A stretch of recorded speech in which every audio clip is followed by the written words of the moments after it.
gorgeous soul friends. Thank you so much for tuning in. My name is Hannah. Welcome to my channel, and it's such an honor to be a part of your wondrous earth experience today. So last week we talked about manifesting beauty and glowing up in that realm.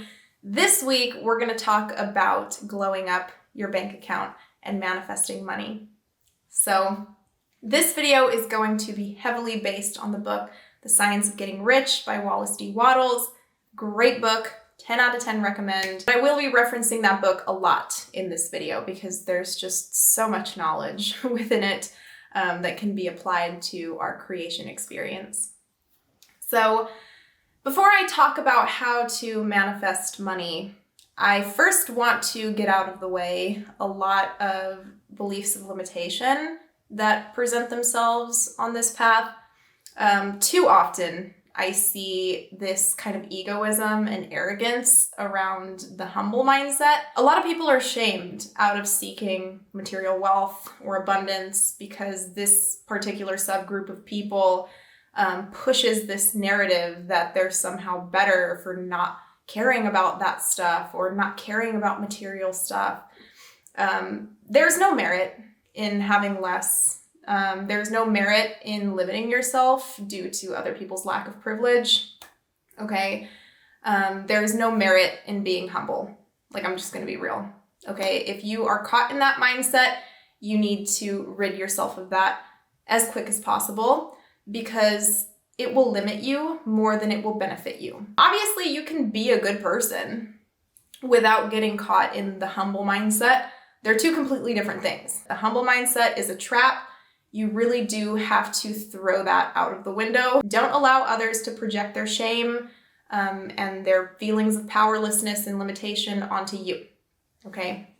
You are a limitless being. You can create endless amounts of abundance and there's no shame in it. I think a lot of people also limit themselves because they have this mindset of, well, if other people are suffering, why should I be granted with wealth and abundance?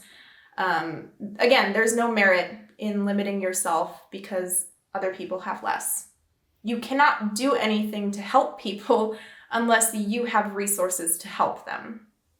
Okay? That's just the way the world has been set up. It sucks. Do we wish it was different? Absolutely. But it takes resources and material wealth to build a better world. So this is where it starts. You really have to fill your own cup before you can pour out to others. Don't feel bad for building yourself up.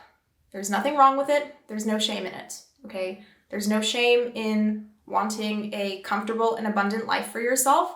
There's no shame in wanting more than what you need. So we're just gonna get that out of the way because this is a major, major limiting belief, especially if you come from an esoteric or religious background. The desire for abundance just comes from the desire for a fuller, richer, and more abundant life experience. And there's no shame in that at all. It's, in fact, woven into our psyche to desire to expand and to unfold. It's programmed within nature, the unfoldment of life and the expansion of life. Poverty restricts that severely. So there is no shame in wanting more for yourself. You deserve it. It's your birthright. Okay, so again, get all of those limiting beliefs and shameful beliefs out. That is the core of manifestation work, is deprogramming shame and living within a state of authenticity of who you are, unapologetically. In the book, Wallace Wattles says, to live fully in the soul, man must have love, and love is denied expression by poverty. We see this within our society. You know, the parent who works 2 to 3 jobs just to make ends meet and doesn't get to spend any time with their children. They don't get to spend any time with their partner. They don't get to spend any time doing the things that they enjoy doing, the things that they love. So love is denied expression by poverty. When a person is existing in a perpetual state of survival, they more easily succumb to their lowest impulses, which all stem from fear. So living in that fearful state, you get people who commit acts of quote unquote sin or things that are seen as negative because they feel a sense of limitation in their life. Pretty much all negative behaviors and all things that are considered sinful really just come from that lack of awareness of your limitless nature, okay? Because you wouldn't have to succumb to the lower fear-based impulses if you were aware that there are infinite timelines of your creation. You want to stop identifying with scarcity completely, 100%. It is nullified from your experience from this point forward, okay? It's not who you are. It's not what you identify with. It's gone. Same thing goes with victimhood and oppression mindset. Okay, I know there's going to be people that watch this video that probably get triggered by what I'm saying, and I don't care. You need to start living beyond the confines of your age, race, sex, and generation. Okay, opportunity is abundant to those who believe that they are worthy of it. Nothing else. Okay, nothing else matters. If you believe that you are worthy of opportunity and you start living like you're worthy of opportunity, it will come to you. Okay, you got to embody that within your being. An example of this, my generation, millennials and Gen Z, I think feel like we had the biggest joke played on us coming into adulthood and finding it difficult to settle down due to things like inflation and the housing market being the way that it is. Stop seeing the current financial market as a limitation. Okay, there are people who thrive during hardship. There are people who get rich during recession. There are people who get rich during depressions. So it's really all about your mindset. It's all about what you are seeing for yourself, not what the collective is going through. The only thing that's holding you back from anything is your mindset and your assumptions. Okay, if you change those things, everything else will change. If you decide that it's hard for you to get a house because of the state of the market, then it's going to be hard for you to get a house because of the state of the market. But if you decide that you can get a house and it doesn't fucking matter because this is your world and everybody else is living in it, then you're going to get your fucking house, okay? But you really do have to cultivate those beliefs and those assumptions within yourself. If you assume that you're a victim to your circumstances, then that is what you will continue to be. You'll be doomed into creating that over and over and over again until you decide to change your perception, because perception is reality.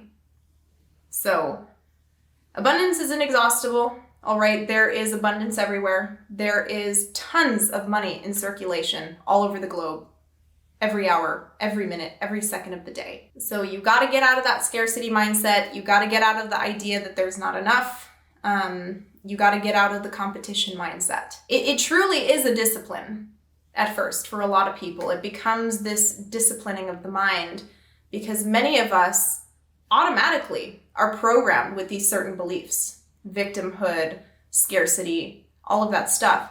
And it takes conscious reprogramming, conscious retraining of the brain and the self to shift a lot of these perceptions. And he uses an example in the book. He says, to think health when surrounded by the appearances of disease, or to think riches when surrounded by the appearances of poverty requires power. But he who acquires this power becomes a mastermind. He can conquer fate. He can get what he wants. So you have to discipline your thinking by ignoring what's going on in your experience. If you're surrounded by sickness, then you think health. If you're surrounded by poverty, you think riches. And you have to hold that within yourself and not allow yourself to become sucked up in what's going on within the external world. And it can be really easy to do that because we've all been led to believe that the external world is much less malleable than it actually is. Okay, you can think yourself out of things just as easily as you think yourself into them. So if you are currently in a circumstance or you're in some kind of situation that is undesirable financially, you can think yourself out of that financial hardship by simply changing your thinking and by simply changing your assumption about what's going on around you. It doesn't matter if you have 1 cent in your bank account. You think about that 1 cent as if it's millions of dollars, and you feel gratitude for that 1 cent as if it was millions of dollars. And you continue to do that until you see that millions of dollars in your bank account. Source, God, whatever label you want to use, it wants you to be rich. It wants to expand and experience, and it does this through you. Okay, it wants to experience the tangible, the physical.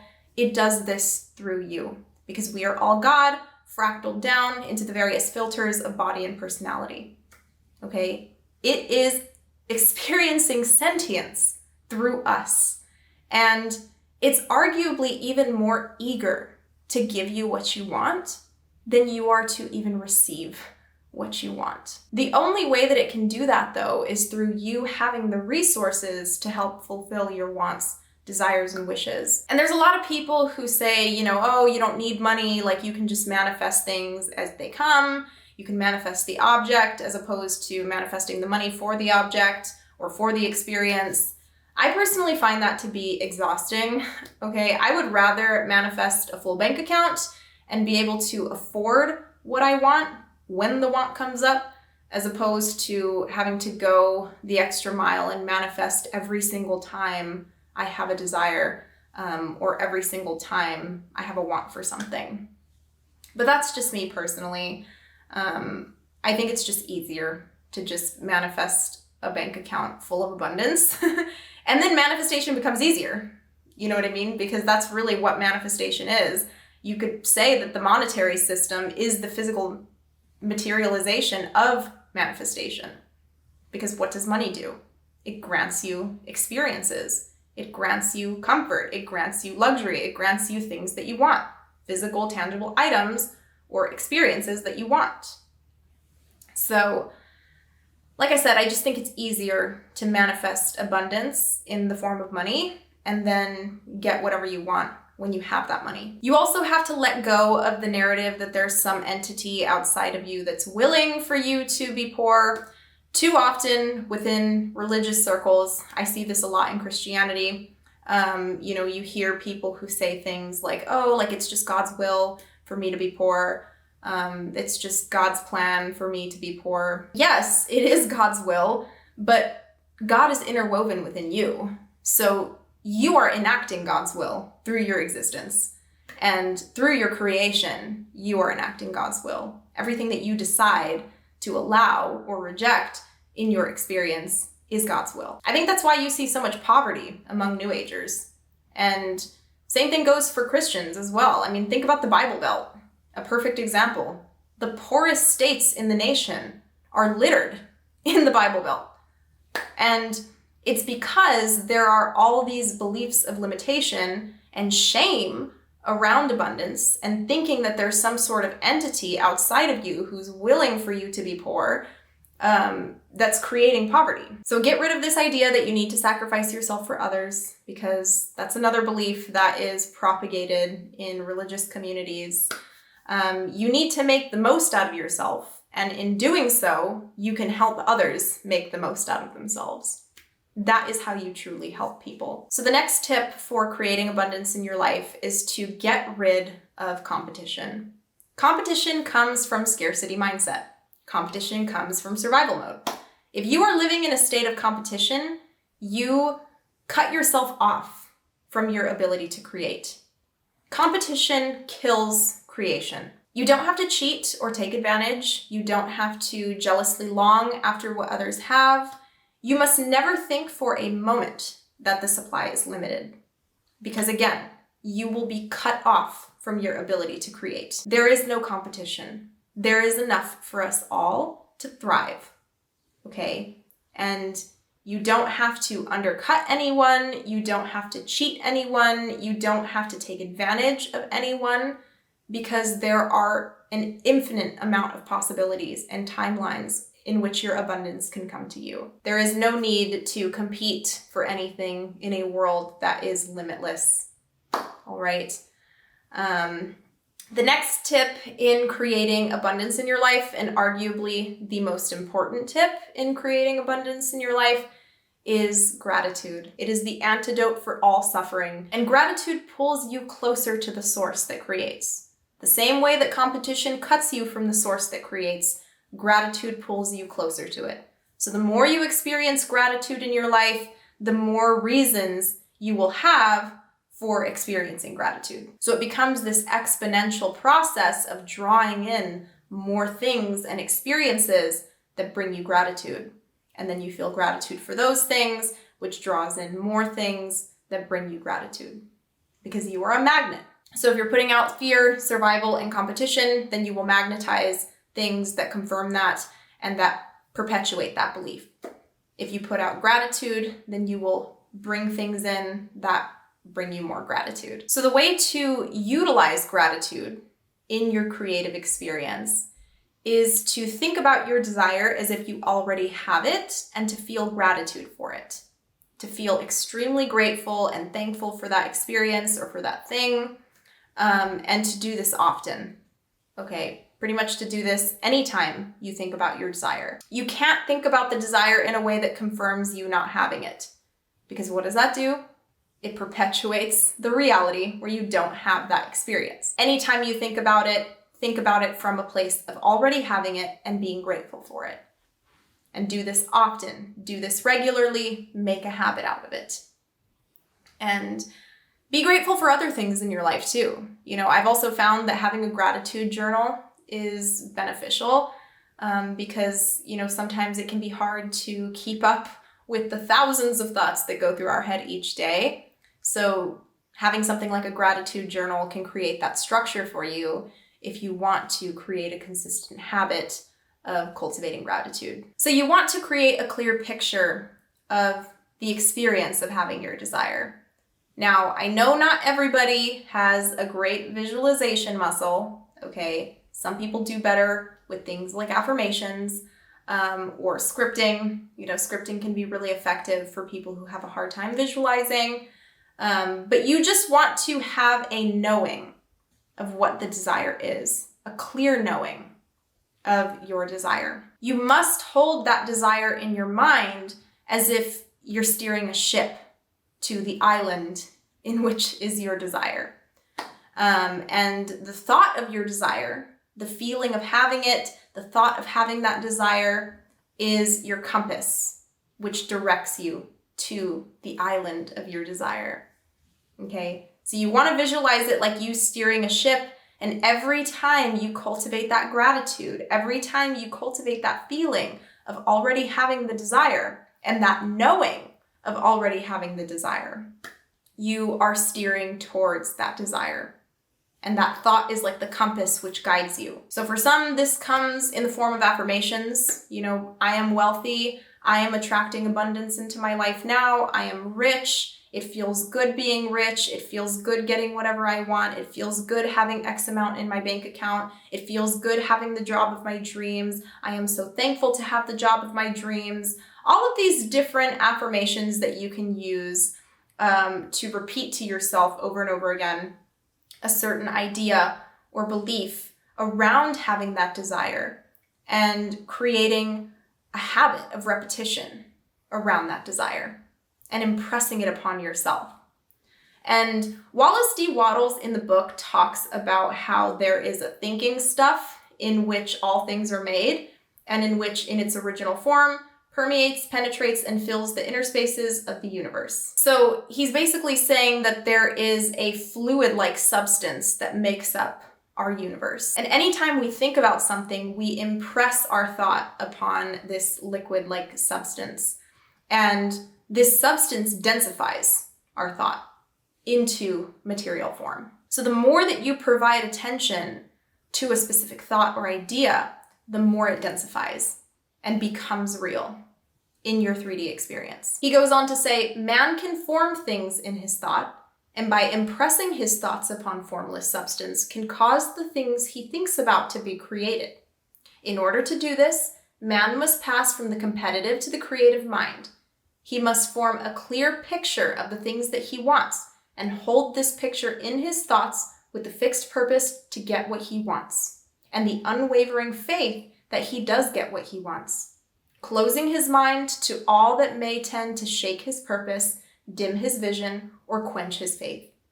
That he may receive what he wants when it comes, man must act now upon the people and things in his present environment. So again, with the ship analogy, your thought of the desire is the compass which guides you towards your destination, which is your desire. So you have to rise out of competitive thinking into the creative mind and have an unwavering faith about whatever it is that you're looking to create in your life, so that nothing can shake your vision. Nothing can topple you. Nothing can cause you to question yourself. You have an unwavering sense of knowing within you that is ultimately going to create whatever it is that you're looking to create. And sometimes cultivation of this unwavering faith means that we have to let go of communities, people, circumstances, environments that perpetuate beliefs of limitation. Okay, sometimes we have to take ourselves out of that for a little while, maybe not forever, but sometimes we do have to remove ourselves from those environments in order to establish a strong sense of faith within this practice. Eventually you get to a point where literally nothing can shake you. Nothing anybody can say, nothing anybody can do will shake that unwavering belief. But I think for a lot of people in the beginning, it is wise to remove yourself from environments, from content, from people, situations that propagate limitation and negative beliefs about abundance. So let's talk about acting as if, because that's another tip that is kind of thrown around within manifestation circles. You often hear people talking about acting as if you already have the desire, existing as if it's already manifested in your experience. This does not mean you have to quit your job if you're looking to manifest a ton of money. You have to start showing up as the person who has millions of dollars, even if you only have $3 to your name. Okay, and you have to start showing up as that person every day in small ways. Okay, it doesn't mean that you have to go take out a credit card with thousands of dollars and rack up all kinds of debt in order to try to match this lifestyle, because I think that's something that a lot of people do as well. You can exist as a millionaire while only having $3 to your name by just propagating beliefs. I am a millionaire. I have millions of dollars right now. I am so thankful for everything that I can buy. Anytime that you spend money, you shouldn't be thinking about how much is being taken out of your bank account. You should be thankful that you have the money to purchase whatever it is that you're purchasing. Necessities or non-necessities. Okay, you gotta get rid of buyer's remorse. That's the whole basis of manifesting money, is completely ridding yourself of the idea of scarcity and ridding yourself of the idea that there is not enough, and replacing that with gratitude. Something that I like to do whenever I'm purchasing something is whenever I stick my card in the reader, or whenever I tap, because I like to use Apple Pay, whenever I tap my card on the reader, I will just give thanks for the ability to purchase whatever it is that I'm purchasing.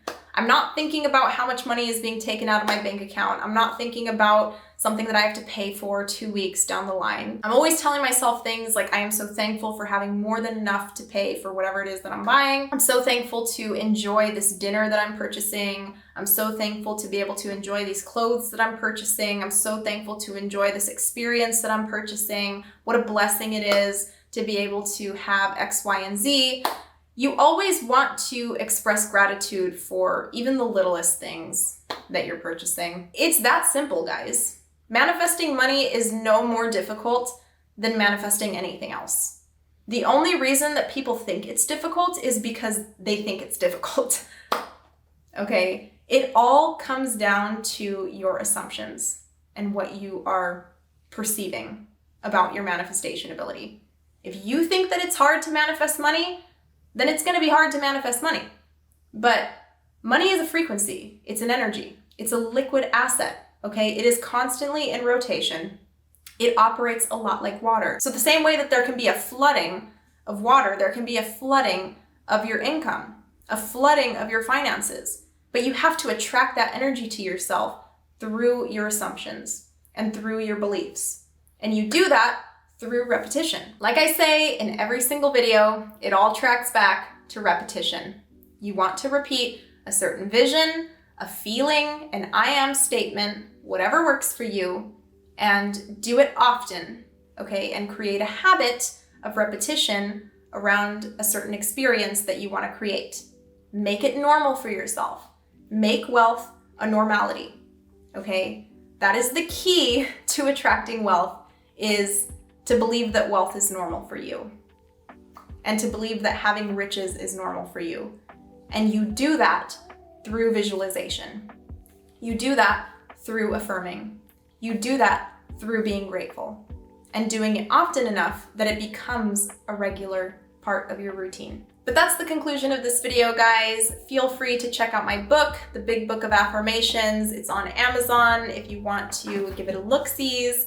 There's a ton of finance affirmations in this book. So if you're looking to create wealth in your life and make wealth a normality, this has got some great affirmations to inspire you to start creating a habit of repetition in your life. If you want a personal subliminal or coaching to help you rework your financial beliefs, check out my website down below, madamdevoe.com, and we can work on that together. But I will see you later. Take care and have a beautiful rest of your day, guys. I love you. Bye-bye.